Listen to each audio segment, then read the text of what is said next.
This is Scott Fain with the Youngstown Lifestyle Podcast, where I take the time to learn about the people and opportunities in the Youngstown, Ohio community. Today's guest was a local investor and entrepreneur, Nathan Bibb, of the company Hometown Fixer Upper. We discussed the success of his recent kickoff event for his Facebook group, Mafioso Real Estate. The food was great and the mixer was a success. There were people from various markets there and diverse backgrounds in real estate. It sounded like the place to be if you're interested in the local real estate market. So without further delay, let's start the show. This is Scott Fain with the Youngstown Lifestyle Podcast, and I'm here again with Nathan Bibb. How are you doing today, Nathan? Good, Scott. What's going on? Well, you tell me. You had the Mafioso's real estate event kickoff on, the 5th, Tuesday. How did that go? It was a success, man. It turned out actually way better than I thought it was going to be. I was expecting to maybe have, 10 or 15 people in there, but I think we had, a good 25 plus people in the room. It was a really good group of people, actually. So, the group is, really centered around, off-market real estate for, wholesalers to sell their deals, for rehabbers and buy and hold investors to buy from, the people that are out there burger dogging and looking for property. And, so it was a really good connection. I think it was a pretty solid mix of actual buyers and acquisitions guys. And so a lot of people met. I think a lot of these people had, had phone conversations or email conversations before, because that's kind of the nature of this business is, a lot of the communication happens via, the internet or just over the phone these days. And so that's what this event was really all about, is just giving names to faces and letting people come together, kick back and have a couple of cocktails and just talk and network about, what we can do together to make more money, basically. So it was a big success, and I was super happy with it. Really grateful for everybody that came out. There was a handful of real estate agents in there that I've done deals with. We had actually the local capital company, which is called Paramex Capital. They're based right out of Boardman. They're on Market Street. I actually took a role with them as a finance broker just a couple of weeks ago, and they came out, and it was just nice to have, people who bring deals in the room, people who buy deals, and people who can fund deals all in one place. I mean, I didn't really go out with the intention of making a real estate investment club, but that's absolutely what happened that night. So very happy. It sounds like it. Well, actually, I saw some of the pictures and heard some of the firsthand accounts from Matthew, and he was saying that it was a lot of fun, and he networked with a few people, and just some of the energy that I was, seeing from him gave me a lot of excitement, especially somebody who's in the market, new in the Youngstown market, trying to buy and sell properties. It's great when you have a connection with folks who are actually in the business trying to make stuff happen. What topics did you guys talk about, when you started off the presentation? I saw that you had talked a little bit. Yeah, I mean, all I really did is this was a very free form meeting. I didn't, I shoot from the hip, man. Like, I just like getting out there and talking to people and having individual conversations. I got up, I think, for maybe 5 minutes and blurbed out a spiel. But really just what I went over is, the purpose of the group, why we were having this kickoff event. And it's really just for people to meet and understand and see who else is doing real estate investing in our local market. And so, Matt is actually the perfect example of one of the reasons of why I started this group, because he was a new guy in town, and he called me off some of my marketing from somewhere, and he was more interested in the fix and flip side, doing his deals that he's looking to work with veterans and create veteran housing, which I think is a phenomenal exit strategy for real estate, and a lot of really good intrinsic value there for doing that type of work. And, one of the things that stuck with me that Matt said is, he didn't want to do the marketing to find properties. And it's not like there's a lot of good deals sitting on the MLS these days. And so, the first thing that Matt and I did is I hooked him up with a duplex on, the north side of Youngstown that made sense for what he wanted to do, and sold him that property, and now he's rehabbing it. I think he put together a crew of veteran contractors, actual people who have served, is who he's employing for these things, which I think is just fantastic. And so Matt's a perfect example of why I put this group together. And so, the things that we talked about are just how we can all work together. If someone has a deal that they need help selling, the real work is going to get done with this group inside the closed Facebook page, which is, Mafioso Real Estate on Facebook. And, find it, send me a join request, and, we'll get you in there. But the point of it is so people can market their deals to people who are interested in buying and network and just really shop your deals.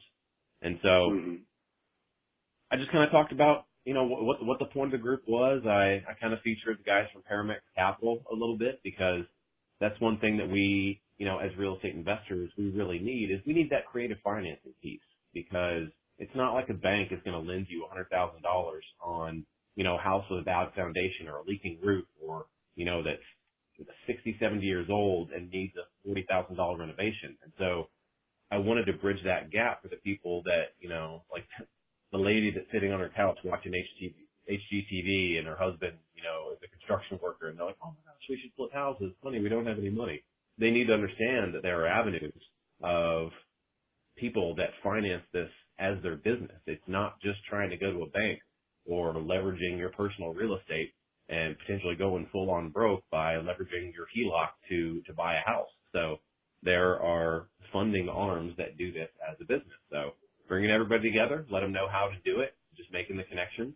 And I just feel, it's not like I made any money that night or anything, but it's like I know that if I'm providing this much value for all these people, they're going to want to bring me deals. They're going to want me to help sell their deals. And so if I can create this network for people, it's going to, in some way, come back to me. I'm sure of that. But you're coming from a place of abundance.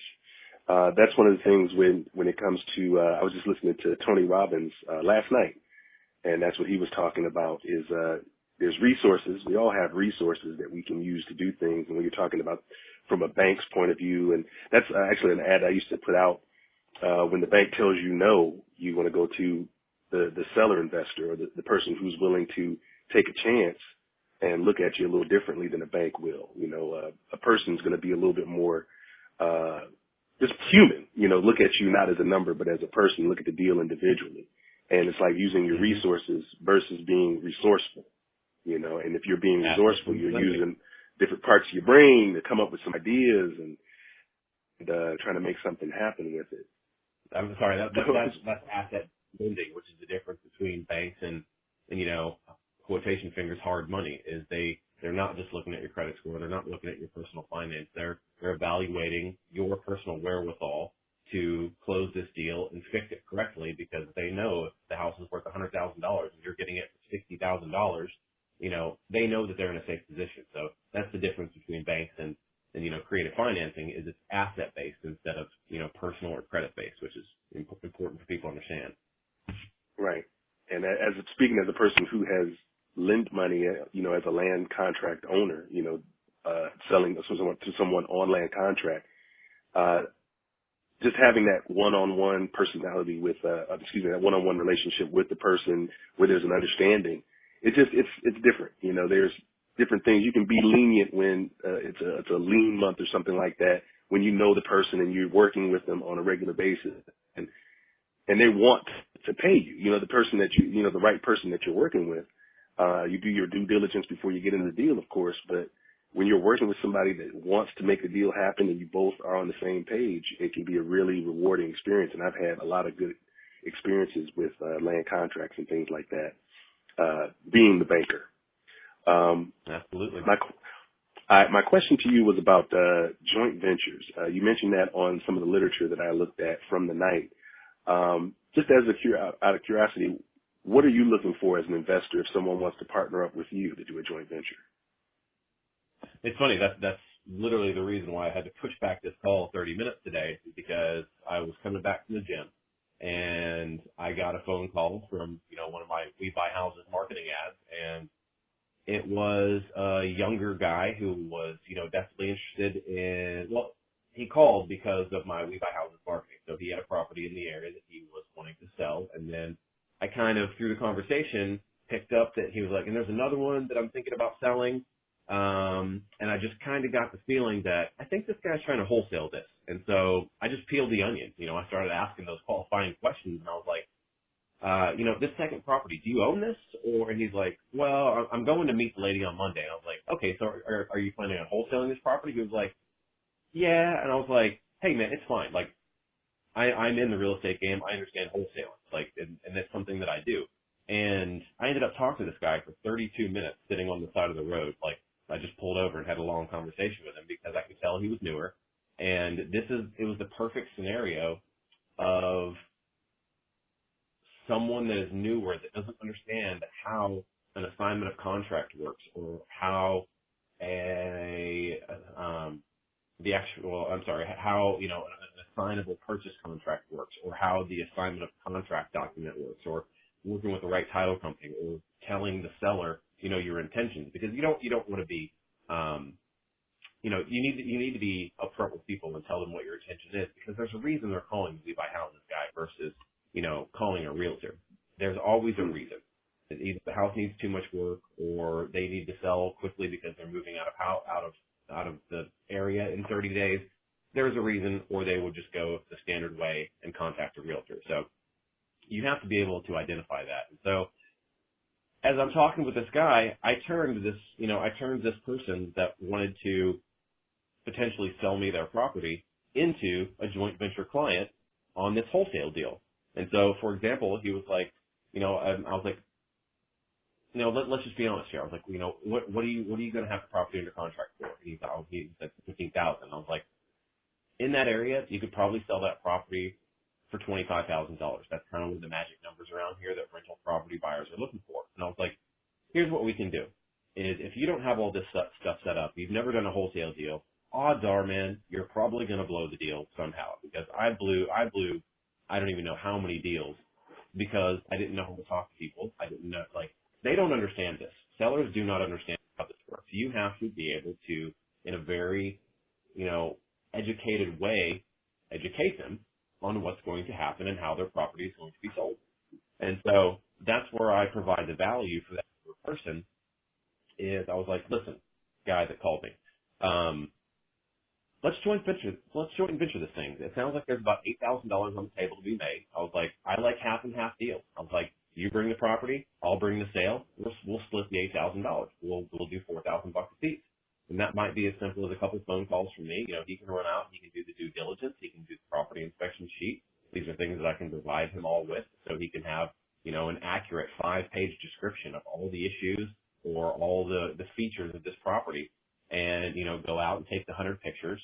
And then on the sales side, I can come in, I can contact the cash buyers that I have in my network. I can, kind of get a little bit of information out there to, get this property sold. And so on the buy-sell side, I like to see 50-50 on a deal. That just makes sense. It's just like a real estate deal. The standard real estate commission is 6%. So if that's a $100,000 deal, that's $6,000 on to be split between each side. So it's 50-50 between the buy and sell agent. I think that's completely fair in wholesale. So to answer your question, it'll be a 50-50 deal. Well, that's an exciting story, because that's, like you said, just something that came together out of nowhere. And that's what a lot of people don't understand, is that's what real estate is. So I get questions with people, what would I expect on this one? It's like every deal is different. You never know what's going to happen with it, and there's a lot of good to be done in all these deals. So before we wrap up, I wanted to ask you one. I asked my little random question. This one's a little different than the last time. All right. What's one way that you managed to create balance between your business and your home life? Like a tip. Oh, let's see. I'd probably have to tell you once I figure that out. I honestly constantly work. I was like, when I own the property management company, and, we've got an office on Market Street, and I had a decent, work-life balance there, but I've got this saying, Scott, when you work from home, you never leave work. You wake up in the morning thinking about it. It don't matter if you shower first or if you get to work right in your PJs. I walk out of my bedroom, grab some coffee, and I hit the office no matter what I'm doing, whether I'm showered or not.